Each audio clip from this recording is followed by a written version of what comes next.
Well, let's talk now to Xiaolin Chen, who's head of international at KraneShares. Good to see you again, Xiaolin. So lots to break down. Let's start with this push on advancing the marine economy that's been announced. What does that consist of, and why is it happening now? Thank you again for having me on your show. I think China is clearly aimed to diversify its economic activity, now tapping into industries like shipping, fisheries, offshore energies, and now marine tourism, so on and so forth, to encourage this bit of a marine economy that can contribute quite significantly to its GDP. Obviously, some of the other, old or per se traditional sectors in China seem to be slowing in growing in recent years. So this is another way of diversify a way of its own activity. Obviously, encouraging this marine economy can clearly encourage technology, innovation, and also infrastructure developments. Such activities will be vital to enhance China's trade capabilities and connectivities with the global market. Given all these geopolitical tensions, uncertainties outside of China in economic terms, that's encouraged China to look alternative ways or another options out there. And there's been an announcement too, hasn't there, that China is going to build a unified market. What will that consist of?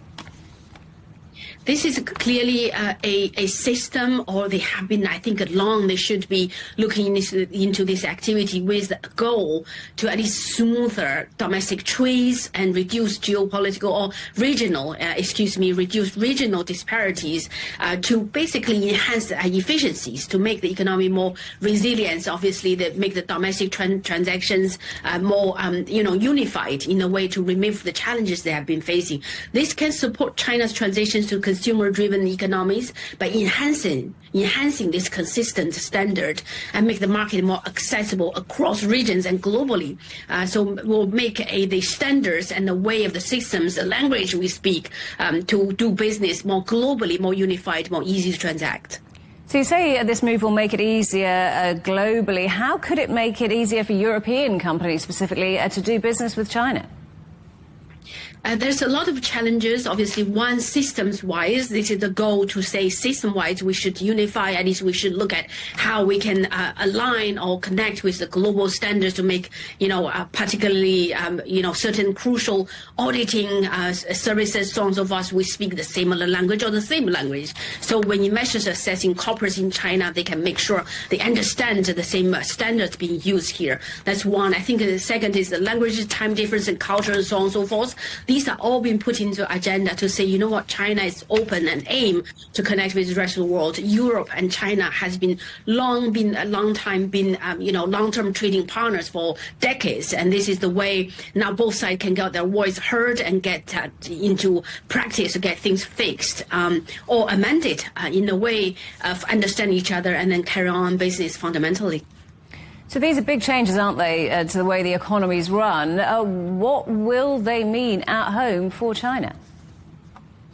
China has wanted to find one different ways or alternative source that they can continue to grow the economy externally. That's one. Second, they have always been focusing on how domestically they can boost their economy so they can continue to grow, and at the same time achieving another dual mandate to rebalance this economy to consumer-driven. So this would mean a lot for China at a very important time that they face external challenges and trying to boost domestic economy, and at the same time try to put the framework into the right place for them to continue to connect with the global market. Like the marine system, they're trying to show or showcase to say, we have we put this on agenda, we have the capability to connect with the rest of the world. I think the right step has been taken now, at least the right initiative has been activated here. Now we got to watch very closely to the details, how they're going to implement, how quickly this can be put into effective. Xiaolin, great to talk to you as always. Xiaolin Chen, the head of international at KraneShares.